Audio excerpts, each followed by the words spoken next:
Há muito tempo, após um grande dilúvio ter limpado a terra, todas as pessoas falavam a mesma língua. Elas encontraram uma terra plana e bonita em um lugar chamado Sinar e decidiram se estabelecer ali. Imagine todos sendo vizinhos, entendendo-se perfeitamente, como uma grande família. Um dia, as pessoas tiveram uma grande ideia. Vamos construir uma cidade com uma torre que chegue até o céu. Será tão alta que tocará as nuvens, disseram, empolgados para começar. Usaram tijolos em vez de pedras e piche como argamassa. Todos trabalhavam juntos, passando tijolos e misturando piche, rindo e sonhando com a torre que alcançaria o céu. Mas então, algo inesperado aconteceu. Deus olhou do céu e viu a cidade e a alta torre. Olhem para eles, todos falando a mesma língua e trabalhando juntos nesse grande projeto. Se conseguirem fazer isso, pensarão que podem fazer qualquer coisa. Estão esquecendo que algumas coisas são reservadas apenas para Deus. Então, Deus decidiu misturar as coisas um pouco. De repente, quando uma pessoa pedia um tijolo, outra lhe entregava uma pá. Quando alguém precisava de mais piche, recebia um balde de água. Era como se todos tivessem começado a falar em enigmas. Confusos e frustrados, não conseguiam mais trabalhar juntos. A torre que deveria alcançar o céu ficou inacabada, porque eles não conseguiam se entender. As pessoas começaram a se afastar, formando grupos menores com aqueles que podiam se comunicar. Esses grupos viajaram para longe, encontrando novos lugares para viver. A grande família foi espalhada pela terra, cada grupo falando sua própria nova língua. Viajaram para lugares onde ninguém tinha vivido antes, encontrando novas terras com montanhas, rios e florestas. Construíram novas casas usando o que tinham aprendido, mas dessa vez respeitavam seus limites. O mundo se encheu de um arco-íris de línguas, cada uma tão bela e complexa quanto a outra. Nesses novos lugares, a vida das pessoas ganhou novas cores e formas. Vestiam-se de maneiras diferentes, cantavam canções diferentes e contavam histórias diferentes sob as estrelas. As crianças cresciam aprendendo a dizer olá e eu te amo em suas próprias línguas especiais. Aprendiam com a terra e os animais e celebravam as estações à sua maneira. No final, a história da Torre de Babel nos mostra que é importante lembrar que não somos todo-poderosos e que Deus tem planos que talvez não compreendamos. Deus nos fez todos diferentes, com muitas línguas e maneiras de viver, tornando o mundo um lugar mais interessante. Quando aprendemos a ouvir e a entender uns aos outros, construímos não apenas edifícios, mas amizades que fazem Deus sorrir. Em uma grande festa de casamento em Caná, todos estavam rindo e dançando, mas de repente enfrentaram um grande problema.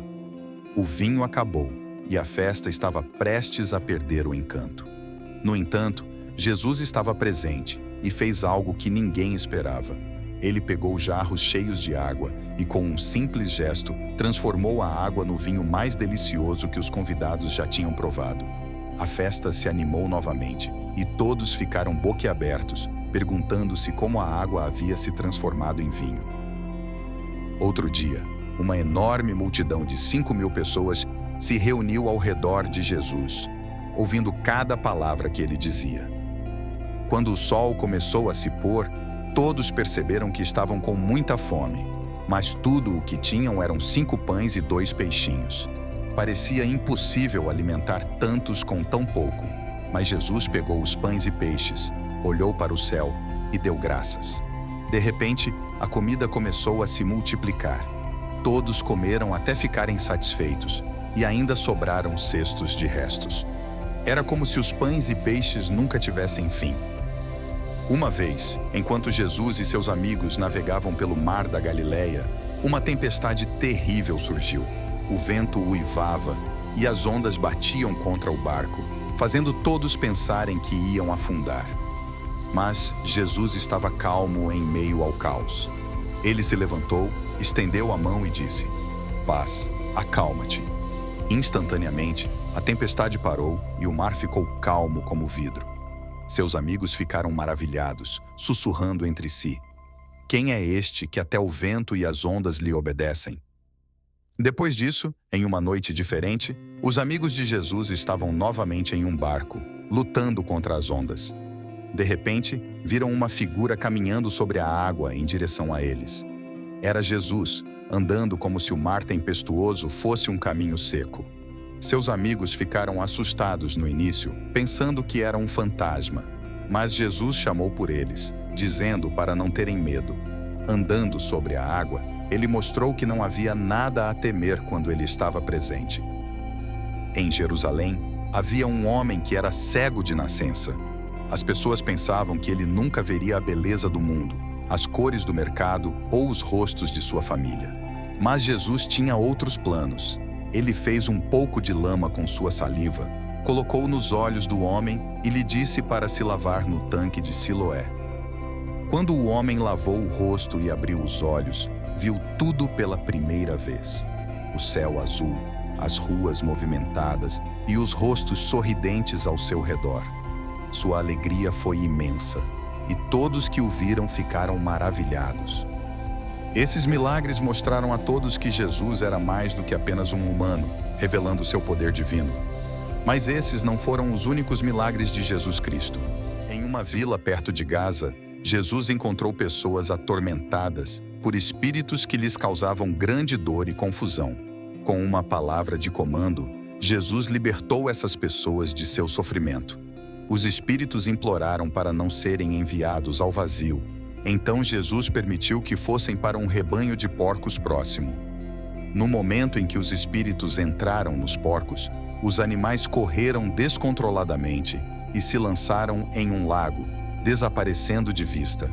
As pessoas assistiram maravilhadas enquanto a paz retornava à vila e os atormentados agora estavam calmos e livres. Durante sua jornada, Jesus e seus discípulos encontraram uma figueira que não dava frutos. Era um símbolo de promessa que não se realizava. Jesus falou à árvore, dizendo que nunca mais daria frutos. No dia seguinte, a árvore estava seca desde as raízes, um lembrete contundente da importância de viver uma vida frutífera, cheia de fé e ação. Um dos milagres mais surpreendentes aconteceu quando Jesus recebeu a notícia de que seu querido amigo Lázaro havia morrido. Quando Jesus chegou, Lázaro já estava no túmulo há 4 dias. O ar estava pesado de tristeza e as irmãs de Lázaro estavam desoladas.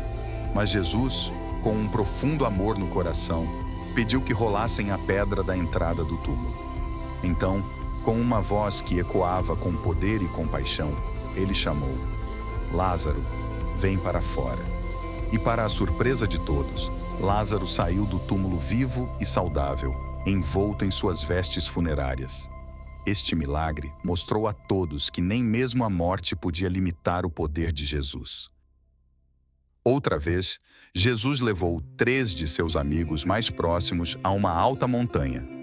Sem aviso, a aparência de Jesus se transformou. Seu rosto brilhava como o sol e suas roupas ficaram deslumbrantemente brancas. 2 grandes heróis do passado apareceram ao seu lado, conversando com ele. Este momento, conhecido como a Transfiguração, revelou a glória divina de Jesus a seus amigos, deixando-os maravilhados e lhes dando um vislumbre do reino celestial. O maior milagre ocorreu após a própria crucificação de Jesus. Seus amigos e seguidores estavam desolados, pensando que tudo estava perdido. Mas no 3º dia, quando alguns deles foram visitar o túmulo, encontraram-no vazio. Um anjo lhes disse: Ele não está aqui, pois ressuscitou, como havia dito. Jesus apareceu a eles vivo, mostrando-lhes suas mãos e seu lado, provando que havia vencido a própria morte. Este milagre, a ressurreição, é a pedra angular da fé para muitos, mostrando que o amor e a vida são mais fortes que a morte. Através desses milagres, Jesus ensinou lições de esperança, amor e a promessa de novos começos. Ele mostrou que, com fé, nada é impossível e que sempre há uma luz na escuridão, pronta para nos guiar a um futuro cheio de maravilhas. O inferno é descrito como um lugar completamente oposto à presença da bondade e do amor de Deus. é frequentemente apresentado como um aviso destinado a nos ensinar a importância de escolher uma vida alinhada aos caminhos de Deus. Jesus, mais do que qualquer outra pessoa, falou sobre o inferno. Ele o descreveu como um lugar de choro e ranger de dentes, onde o fogo nunca se apaga. É um lugar destinado ao diabo e seus anjos, mas também para aqueles que se afastam de Deus e escolhem não seguir o caminho do amor e da retidão. Um dos nomes que Jesus usou para o inferno foi Gina, que era na verdade o nome de um lugar real fora de Jerusalém, onde o lixo era queimado. O fogo contínuo e a decomposição fizeram desse lugar um símbolo poderoso de punição e separação de Deus. Jesus usou histórias para ensinar sobre as escolhas que fazemos na vida e suas consequências eternas. Ele falou sobre um homem rico que viveu apenas para si mesmo e acabou no inferno, um lugar de tormento, depois de morrer. O apóstolo Paulo também alertou sobre as consequências de rejeitar o amor de Deus e escolher um caminho distante dos ensinamentos de Deus, descrevendo-o como uma destruição interminável, longe da presença do Senhor. Na visão de João sobre o julgamento final, a besta e Satanás são lançados no inferno, descrito como um lago de fogo que representa a segunda morte. Esta não é apenas a morte física, mas a separação eterna de Deus, que é a fonte de toda a vida, amor e felicidade. Deus não quer que ninguém escolha um caminho que leve ao inferno. Ele deseja que todos cheguem ao arrependimento, que abre as portas do céu, um lugar de alegria eterna, paz e a presença de Deus. Há muito tempo, muitas culturas acreditavam em um monstro assustador que vivia nas profundezas escuras do mar.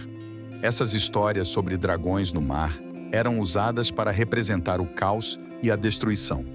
As pessoas que escreveram a Bíblia conheciam bem essas histórias e as usaram para ensinar lições importantes. No início da Bíblia, Deus cria ordem ao separar a terra do mar caótico e controla um dragão marinho. Esse dragão está ligado à serpente que tentou Adão e Eva, mostrando como o caos e a morte podem levar as pessoas à ruína.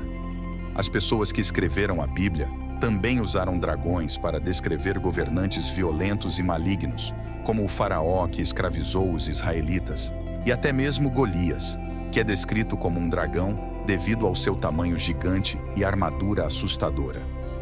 Os dragões na Bíblia representam diferentes perigos, mas podem ser superados. No entanto, derrotar um dragão é complicado porque seu poder pode ser tentador. Alguém lutando contra um dragão pode acabar usando o poder do dragão e se tornar um dragão. Enquanto os israelitas estavam na Babilônia, o profeta Daniel sonhou com dragões representando reinos malignos. Mas então, alguém poderoso aparece em seu sonho. Alguém que pode vencer esses monstros. Daniel o chama de Filho do Homem, o mesmo título que Jesus usava para si mesmo. Jesus enfrenta esses desafios semelhantes a dragões de várias maneiras, acalmando tempestades, resistindo à tentação, curando doenças e até derrotando a morte. Mas Jesus luta contra o dragão de uma maneira inesperada. Em vez de lutar de volta, ele entrega sua vida, confiando que Deus trará algo bom disso, e ele trouxe. A morte e ressurreição de Jesus fornecem uma maneira de superar o poder do dragão. Jesus nos mostrou um caminho diferente, e ao segui-lo, podemos vencer a influência do dragão, confiando no poder de Deus para derrotar o mal de uma vez por todas. Se você gostou desse vídeo, não deixe de curtir o vídeo e se inscrever no canal. Isso nos ajuda muito a continuar criando novos vídeos. Muito obrigado e até a próxima.